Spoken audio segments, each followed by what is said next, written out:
তুমি আমাকে একটা সাকিব এনে দাও, বিনিময়ে আমি তোমাকে একটা গোটা ক্রিকেট রাজ্য দেব। অস্ট্রেলিয়া বলে আমাদের একটা স্মিথ আর একটা স্টার্ক আছে, বাংলাদেশ বলে আমাদের একটা সাকিব আছে। উন্নাসিক ইংল্যান্ড আক্রমণ সাজায় ভাড়া করা স্টোকস আর আর্চার দিয়ে। বাংলার সমর কৌশলে রক্ষণ আর আগ্রাসনের প্রতীক ঘরের ছেলে সাকিব।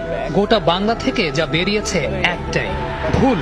গোটা বিশ্ব থেকে সাকিব ওই একটাই বেরিয়েছে। সাকিব যে একের ভেতর অনেক, সাকিব যে ক্রিকেট রাজ্যের এক বিদ্রোহী রাজপুত্র। 22 গজের ওই রাজ্যে সাকিবের সামনে দাঁড়ানোর যোগ্যতা রাখে কজনা। কজনা সাহস পায় সাকিবের ওই রক্তচক্ষুকে চ্যালেঞ্জ দিতে।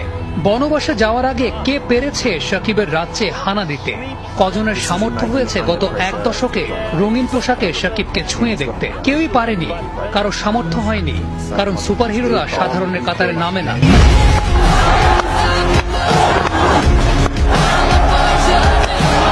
Who's going in?